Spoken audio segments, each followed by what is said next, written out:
Dear students, मैं राकेश कुमार, सहायकाचार्य राजनीति विज्ञान राजकीय महाविद्यालय मेडता सिटी। आज हम भारतीय राज्य व्यवस्था के अंतर्गत आपातकालीन प्रावधानों के संबंध में इस वीडियो के अंदर चर्चा करेंगे। पूर्व वीडियो में हमने अनुच्छेद 352 राष्ट्रीय आपातकाल के संबंध में अध्ययन किया था। इस वीडियो के अंतर्गत हम आज अनुच्छेद 356 और 360 के अंदर जो वित्तीय आपातकाल दिया गया है और अनुच्छेद 356 में जो राष्ट्रपति शासन है उसका अध्ययन करेंगे। तो देखिए, अनुच्छेद 356 के अंतर्गत देश के अंदर प्रत्येक राज्य के लिए राष्ट्रपति शासन या संवैधानिक आपातकाल, इसका दूसरा नाम क्या है? राष्ट्रपति शासन का संवैधानिक आपातकाल का प्रावधान किया गया है। अनुच्छेद 356 के अंदर राष्ट्रपति शासन या संवैधानिक आपातकाल की बात कही गई। अनुच्छेद 356 में क्या कहा गया है कि यदि किसी राज्य की सरकार यदि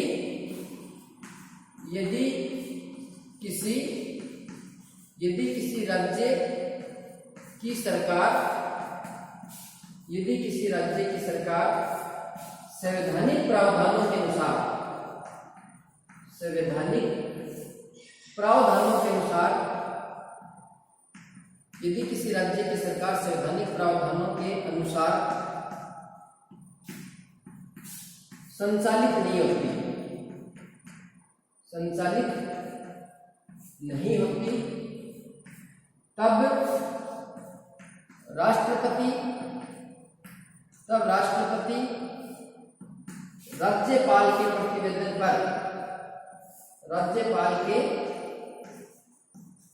प्रतिवेदन पर या अन्यथा उसे इस बात का समाधान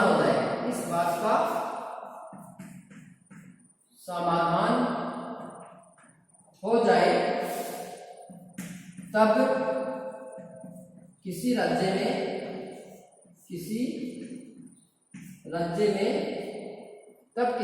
में राष्ट्रपति शासन लागू किया जा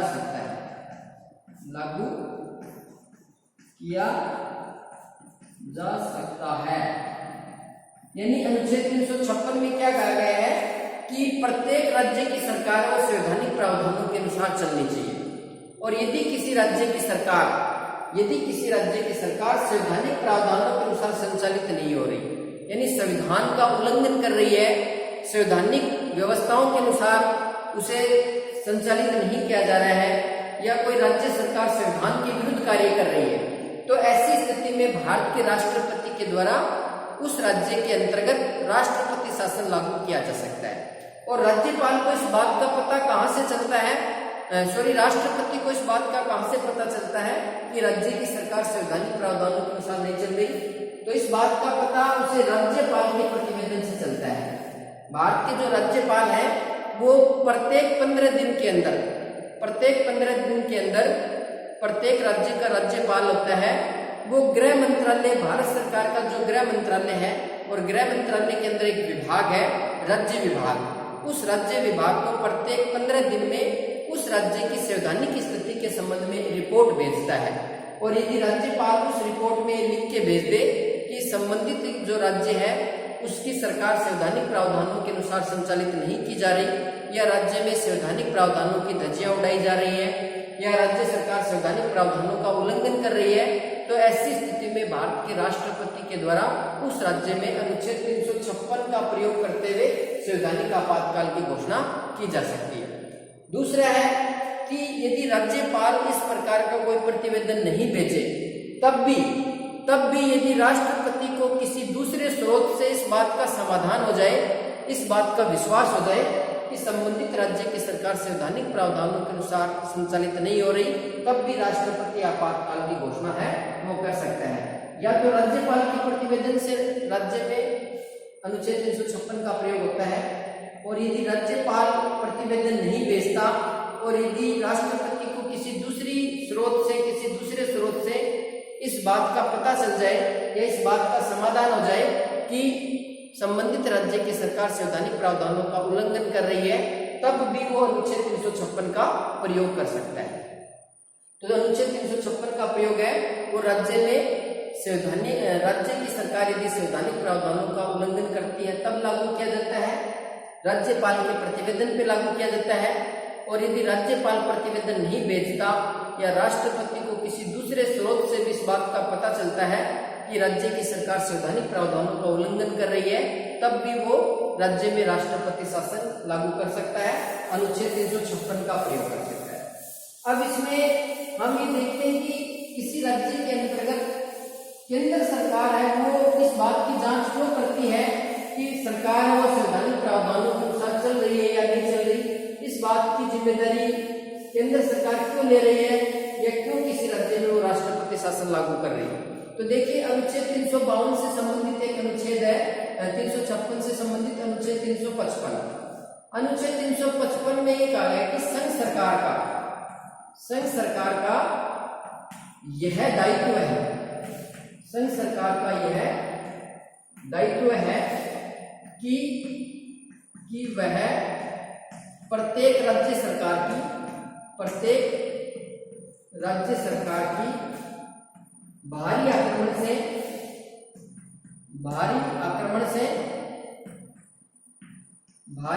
से रक्षा करे तथा इस बात को सुनिश्चित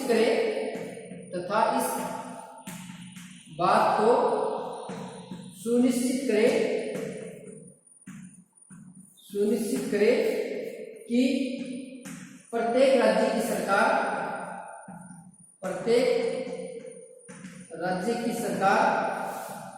संवैधानिक प्रावधानों के अनुसार चल रही है, संवैधानिक प्रावधानों के अनुसार चल रही है या नहीं, चल रही है या नहीं। यानी अनुच्छेद 355 है वो संघ सरकार को एक दायित्व सौंपता है, जिम्मेदारी सौंपता है कि वो प्रत्येक राज्य की भारी आक्रमण से रक्षा करेगा और इस बात को सुनिश्चित करेगा कि राज्य की सरकार है वो संवैधानिक प्रावधानों के अनुसार संचालित हो रही है या नहीं हो रही। तो अनुच्छेद 355 केंद्र सरकार को जिम्मेदारी देता है कि प्रत्येक राज्य की सरकार है वो संवैधानिक प्रावधानों के अनुसार चले, और यदि किसी राज्य की सरकार संवैधानिक प्रावधानों के अनुसार नहीं चलती तो अनुच्छेद 356 के अंतर्गत केंद्र सरकार को यानी राष्ट्रपति को यह अधिकार दिया गया है कि वो उस राज्य की सरकार को वहां बर्खास्त करके और राष्ट्रीय संवैधानिक आपातकाल की या राष्ट्रपति शासन की घोषणा कर दे या राष्ट्रपति शासन वहां लागू कर दे। तो ये केंद्र सरकार का दायित्व है अनुच्छेद 355 में, इसलिए वो किसी राज्य के अंतर्गत अनुच्छेद 356 के अंतर्गत राष्ट्रपति शासन लागू कर सकती है यदि वहां की सरकार संवैधानिक प्रावधानों के अनुसार नहीं चल रही। इस बात का जिम्मेदारी दायित्व आर्टिकल 355 के अंदर केंद्र सरकार को दिया गया है। अब देखिए अनुच्छेद 356 है, ये एक दूसरे आधार पर भी लगाया जाता है, वो है अनुच्छेद 365। अनुच्छेद 365 में क्या है, केंद्र के निर्देश।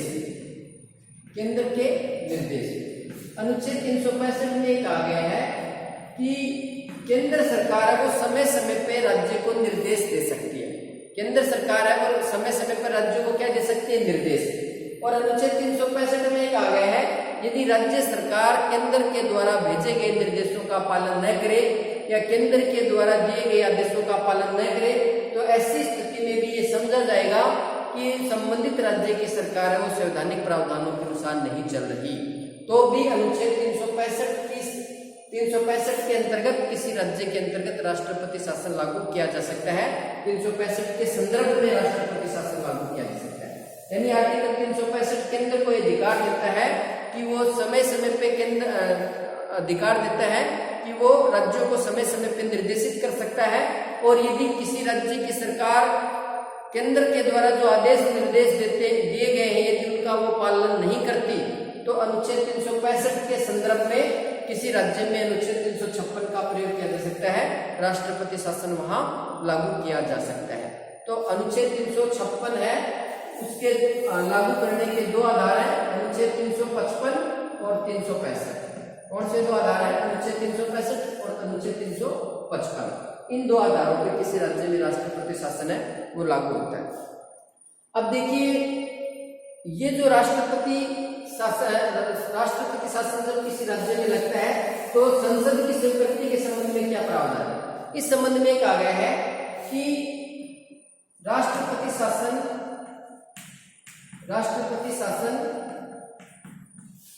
संसद की अनुमति के बिना, संसद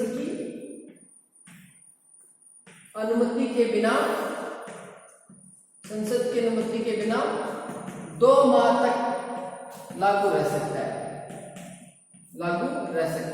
यानी किसी राज्य में अनुच्छेद 356 के अंतर्गत जो राष्ट्रपति शासन लागू किया जाता है उस शासन की संसद के द्वारा स्वीकृति देनी आवश्यक है। और यदि संसद जब तक उसे स्वीकृति नहीं देती तो घोषणा की तिथि से वो 2 माह तक लागू रह सकता है। यानी बिना संसद की स्वीकृति के भी किसी राज्य में राष्ट्रपति शासन है वो 2 माह तक लागू रह सकता है। और यदि इन 2 माह के अंदर संसद उसे स्वीकृति प्रदान नहीं करती तो जैसे ही 2 माह समाप्त होते हैं संबंधित राज्य से राष्ट्रपति शासन भी समाप्त हो जाता है। परंतु यदि इन 2 माह के अंदर संसद उसे स्वीकृति प्रदान कर देती है तो घोषणा की तिथि से राज्य में आपातकाल है वो 6 माह तक लागू हो जाता है। जिस तिथि को घोषणा हुई थी उससे आगे 6 माह लागू हो जाता है यदि संसद उसे स्वीकृति प्रदान कर देती है। बिना संसद की स्वीकृति के 2 माह और संसद की स्वीकृति के बाद किसी राज्य में आपातकाल की घोषणा राष्ट्रपति शासन है वो 6 माह तक लागू रह सकता है। और इसमें ये कि अनुच्छेद 352 के अंदर जो राष्ट्रीय आपातकाल घोषित किया जाता है उसमें संसद के विशेष बहुमत से स्वीकृति देनी आवश्यक होती है संसद के द्वारा, जबकि अनुच्छेद 356 में जो राष्ट्रपति शासन होता है उसके लिए साधारण बहुमत से संसद की स्वीकृति आवश्यक है। यदि संसद अपने साधारण बहुमत से किसी राज्य में राष्ट्रपति शासन लागू करने की सहमति प्रदान कर देती है तो उस राज्य में 6 माह तक राष्ट्रपति शासन लागू रह जाता है।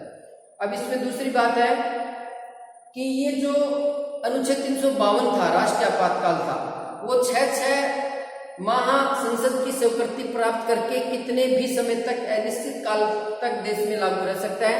परंतु अनुच्छेद 356 की अवधि यानी राष्ट्रपति शासन की अवधि के संदर्भ में संविधान में प्रावधान किया गया है कि अनुच्छेद 356 है वो 1 वर्ष तक क्या होगा, किसी राज्य के अंदर लागू रह सकता है। राष्ट्रपति शासन है वो 1 वर्ष तक लागू रह सकता है। 6 माह, पहली बार 6 माह लागू हुआ, दूसरी बार यदि संसद पुनः उसे स्वीकृति प्रदान करते अपने साधारण बहुमत से तो 6 माह आगे और लागू हो गया यानी 1 वर्ष लागू हो गए। 1 वर्ष के बाद किसी राज्य में राष्ट्रपति शासन तभी आगे बढ़ाया जा सकता है जब अनुच्छेद 352 के अंतर्गत देश में राष्ट्रीय आपातकाल लागू हो और चुनाव आयोग ये प्रमाणित कर दे कि वर्तमान समय में राज्य में चुनाव करवाने संभव नहीं है। तभी किसी राज्य के अंतर्गत जो राष्ट्रपति शासन है उसकी अवधि 1 वर्ष से आगे बढ़ाई जा सकती है। यानी किसी राज्य में साधारणतया अनुच्छेद 356 का प्रयोग है वो 1 वर्ष के लिए ही किया जा सकता है, परंतु इसको 1 वर्ष से आगे तभी बढ़ाया जा सकता है जब देश के अंतर्गत अनुच्छेद 352 के अंतर्गत राष्ट्रीय आपातकाल लागू किया गया है और चुनाव आयोग ये प्रमाणित कर दे कि वर्तमान समय में राज्य में चुनाव करवाने संभव नहीं है। तभी किसी राज्य में राष्ट्रपति शासन की अवधि को 1 वर्ष से आगे बढ़ाया जा सकता है और ये अधिकतम 3 वर्ष तक लागू रह सकता है। 3 वर्ष तक किसी राज्य में अधिकतम 3 वर्ष तक राष्ट्रपति शासन लागू रह सकता है और 3 वर्ष के बाद राष्ट्रपति शासन को राज्य से हटा के वहां चुनाव करवाने आवश्यक है। तो इस प्रकार इसके संबंध में व्यवस्था की गई। और जब ये अनुच्छेद 356 किसी राज्य के अंदर लागू होता है, राष्ट्रपति शासन लागू होता है, तो ऐसी स्थिति में जो राज्य सरकार होती है, राज्य की जो राज्य सरकार होती है, उस राज्य सरकार को या तो बर्खास्त कर दिया जाता है या उसको निलंबित कर दिया जाता है। राज्य सरकार को क्या कर दिया जाता है, बर्खास्त यानी समाप्त कर दिया जाता है, राज्य सरकार वहां से हट जाती है। और जो विधानसभा होती है, राज्य की विधानसभा को या तो भंग किया जा सकता है या उसको निलंबित किया जा सकता है। राज्य विधानसभा को अनुच्छेद 356 के समय या तो भंग किया जा सकता है या निलंबित किया जा सकता है और उस राज्य का जो शासन है वो राष्ट्रपति के द्वारा संचालित किया जाता है। किसी राज्य में राष्ट्रपति शासन लागू हो जाता है तो उस राज्य का शासन राष्ट्रपति के द्वारा संचालित होता है और राष्ट्रपति ये जिम्मेदारी किसी दूसरे व्यक्ति को भी प्रदान कर सकता है। राज्य के मुख्य सचिव या किसी दूसरे अधिकारी को भी राज्य के अंदर शासन संचालन की जिम्मेदारी प्रदान कर सकता है और राज्य की समस्त कार्यपालिका या प्रशासनिक शक्तियां राष्ट्रपति के द्वारा प्राप्त कर ली जाती हैं, राष्ट्रपति के द्वारा हस्तगत कर ली जाती हैं। केवल राज्य का जो उच्च न्यायालय है वो शक्तियां राष्ट्रपति को प्राप्त नहीं होती। उच्च न्यायालय की शक्तियों को छोड़कर राज्य के सभी प्रकार की प्रशासनिक और कार्यपालिका संबंधी शक्तियां हैं वो राष्ट्रपति के द्वारा ग्रहण कर ली जाती हैं और राज्य सरकार है वो बर्खास्त कर दी जाती है, विधानसभा को भंग या निलंबित किया जा सकता है और राज्य के समस्त प्रकार के जो राज्य के अंदर कानून निर्माण का कार्य है वो राष्ट्रपति के द्वारा किया जाता है। राज्य के जितने भी वित्तीय विधेयक है वो राष्ट्रपति की स्वीकृति के बिना उस समय वो पारित नहीं हो पाते, यानी समस्त प्रकार के जो अधिकार हैं उस राज्य के संदर्भ में केंद्र सरकार के द्वारा उन अधिकारों का प्रयोग किया जाता है। अब देखिए, जब अनुच्छेद 356 के ऊपर संविधान सभा में चर्चा हो रही थी तो ये सबसे विवादास्पद संविधान का अनुच्छेद था। इसके ऊपर बहुत ही विवादास्पद स्थिति रही थी संविधान सभा के अंदर, क्योंकि यहाँ पे अनुच्छेद 356 का प्रयोग करके कोई भी राज्य केंद्र सरकार है वो किसी राज्य की लोकतांत्रिक सरकार को मनमाने तरीके से भी बर्खास्त कर सकती थी। इस संबंध में संविधान सभा के अंदर बाबा साहब डॉक्टर भीमराव अम्बेडकर ने कहा था कि अनुच्छेद 356 का प्रयोग है वो केवल अत्यंत गंभीर परिस्थितियों में ही किया जाएगा और अनुच्छेद 356 संविधान के अंदर लगभग मर्त अवस्था में रहेगा। क्या रहेगा? मर्त अवस्था में, और बहुत ही गंभीर अवस्था में यदा कदा ही कभी कभी ही इस अनुच्छेद 356 का प्रयोग किया जाएगा। ये संविधान में मर्त स्थिति के अंदर ही बना रहेगा। परंतु बाबा साहब डॉक्टर भीमराव अम्बेडकर के जो विचार हैं वो गलत साबित हुए और वर्तमान में अनुच्छेद 356 का प्रयोग देश में लगभग 125 बार किया जा चुका है।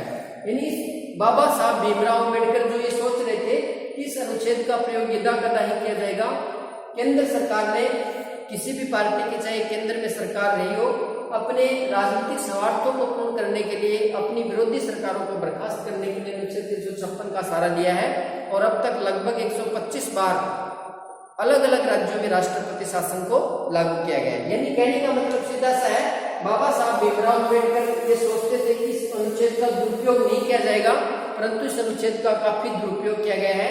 ये सबसे अधिक विवादास्पद अनुच्छेद बना हुआ है। सरकारी आयोग ने भी कहा था कि अनुच्छेद 356 का प्रयोग है वो अंतिम विकल्प के तौर पे करना चाहिए, परंतु इसे अंतिम विकल्प के तौर पे इसका केंद्र सरकार है वो प्रयोग नहीं करती। अनुच्छेद 356 का पहला प्रयोग है वो 20 जून 1951 को पंजाब के अंदर किया गया था। उस समय पंजाब का नाम था पेपसू। सबसे पहले अनुच्छेद 356 यानी राष्ट्रपति शासन 20 जून 1951 को पंजाब के अंदर लगाया गया था। अब तक सबसे अधिक बार उत्तर प्रदेश के अंदर राष्ट्रपति शासन लगाया गया, सर्वाधिक बार उत्तर प्रदेश में सर्वाधिक बार राष्ट्रपति शासन लगाया है, 10 बार राष्ट्रपति शासन है वो उत्तर प्रदेश के अंदर लगाया गया। राष्ट्रपति शासन की सबसे लंबी अवधि पंजाब के अंदर रही है, सबसे लंबी अवधि है पंजाब में। कुल 7 वर्ष तक यहाँ आपातकाल लागू किया गया है और सबसे अधिक बार 10 बार उत्तर प्रदेश में लगाया गया। और राजस्थान में अनुच्छेद 356 का प्रयोग है वो अब तक 4 बार किया गया है। पहली बार 13 मार्च 1967 को राजस्थान में आपातकाल की घोषणा हुई थी। फिर 1977 को यहाँ राष्ट्रपति शासन लागू किया गया। फिर 1980 के अंदर राष्ट्रपति शासन लागू किया गया राजस्थान में और फिर 1992 में राष्ट्रपति शासन लागू किया गया। यानी अनुच्छेद 356 का प्रयोग राजस्थान में 3 बार, पहली बार 13 मार्च 1967, दूसरी बार 1977 में, तीसरी बार 1980 और चौथी बार 1992 में राज्य में राष्ट्रपति शासन लागू किया गया। तो इस प्रकार से अनुच्छेद 356 का भी काफी बार दुरुपयोग किया गया। अब हम देखते हैं अनुच्छेद 360 द्वितीय आपात। अनुच्छेद 360 द्वितीय आपातकाल। देखिए वित्तीय आपातकाल के संबंध में ये है जब देश की साख को खतरा पैदा हो जाए, जब देश की साख को खतरा पैदा हो जाए, खतरा पैदा हो जाए, यानी जब देश की वित्तीय स्थिति गड़बड़ा जाए, वित्तीय स्थिति डावाडोल हो जाए, देश की साख को खतरा पैदा हो जाए, तो ऐसी स्थिति में भारत के राष्ट्रपति के द्वारा देश में वित्तीय आपातकाल की घोषणा की जा सकती है अनुच्छेद 360 के अंदर। और ये वित्तीय आपातकाल भी संसद की बिना स्वीकृति के 2 माह तक लागू रह सकता है। संसद की बिना स्वीकृति के 2 माह तक वित्तीय आपातकाल लागू रह सकता है। और जब संसद वित्तीय आपातकाल को स्वीकृति प्रदान कर दे, तब यह आपातकाल जब तक राष्ट्रपति वापस न ले, जब तक राष्ट्रपति वापस न ले, इस आपातकाल को वापस न ले, तब तक ये आपातकाल देश में प्रभावित है। यानी अनुच्छेद 352 के बारे में तो ये व्यवस्था की गई थी कि 6 माह के अंदर उसको आगे बढ़ाना आवश्यक है। प्रत्येक 6 माह बाद संसद के विशेष बहुमत से अनुच्छेद 352 के अंदर जो राष्ट्रीय आपातकाल होता है उसकी स्वीकृति प्राप्त करना आवश्यक है। परंतु यदि देश में एक बार संसद की स्वीकृति से वित्तीय आपातकाल लागू कर दिया गया, तो जब तक राष्ट्रपति इस वित्तीय आपातकाल को वापस नहीं लेते, तब तक ये आपातकाल है वो लागू रह सकता है। यानी इसे 6 माह के अंदर बढ़ाने की आवश्यकता नहीं है। बिना संसद की स्वीकृति के 2 माह तक लागू रह सकता है ये। और यदि संसद ने इसे स्वीकृति प्रदान कर दी अपने साधारण बहुमत से, तो जब तक राष्ट्रपति वित्तीय आपातकाल को वापस नहीं लेता, तब तक ये वित्तीय आपातकाल पूरे देश में प्रभावी होता है। और इसको देश में लागू करने के लिए साधारण बहुमत की आवश्यकता होती है। यानी संसद है वो अपने साधारण बहुमत से वित्तीय आपातकाल को लागू कर सकती है। और 2 माह में संसद की स्वीकृति लेनी आवश्यक है। संसद यदि स्वीकृति दे देती है, तब जब तक राष्ट्रपति से वापस नहीं लेता, तब तक पूरे देश में प्रभावी रहता है। और जब देश के अंदर वित्तीय आपातकाल लागू होता है, तब प्रत्येक राज्य को जो अनुदान दिए जाते हैं या केंद्र और राज्य के मध्य जो धन का बंटवारा होता है, उसमें किसी भी प्रकार का परिवर्तन किया जा सकता है। समस्त प्रकार के जो अधिकारी कर्मचारी हैं, उनके वेतन भत्तों में कटौती की जा सकती है। यहाँ तक कि सर्वोच्च न्यायालय और उच्च न्यायालय के जो न्यायाधीश हैं, उनके वेतन भत्तों में भी कटौती की जा सकती है। सर्वोच्च न्यायालय उच्च न्यायालय के न्यायाधीशों के वेतन भत्तों में कोई अलाभकारी परिवर्तन नहीं किया जा सकता। परंतु जब देश के अंतर्गत अनुच्छेद 360 के भीतर वित्तीय आपातकाल लागू हो देश में, तो ऐसी स्थिति में सर्वोच्च न्यायालय और उच्च न्यायालय के न्यायाधीशों के वेतन भत्तों में भी कटौती की जा सकती है, कमी की जा सकती है। और संपूर्ण जो वित्तीय शक्तियां हैं वो केंद्र सरकार के पास चली जाती हैं। केंद्र सरकार है वो किसी भी प्रकार के वित्तीय निर्णय ले सकती है। राज्यों को जो अनुदान दिए जाते हैं, केंद्र और राज्य के मध्य जो धन का बंटवारा होता है, उसमें परिवर्तन कर सकती है। किसी भी प्रकार का वित्तीय निर्णय लेने का अधिकार है वो केंद्र सरकार को प्राप्त हो जाता है। अब तक वित्तीय आपातकाल की घोषणा देश में एक भी बार नहीं हुई है। वित्तीय आपातकाल अब तक देश में एक भी बार लागू नहीं किया गया है। आज तक देश में वित्तीय आपातकाल की घोषणा नहीं हुई है। इस प्रकार ये 3 अनुच्छेदों में देश के अंदर ये आपातकालीन प्रावधान थे। अनुच्छेद 352 राष्ट्रीय आपातकाल, अनुच्छेद 356 राष्ट्रपति शासन और अनुच्छेद 360 वित्तीय आपातकाल। धन्यवाद।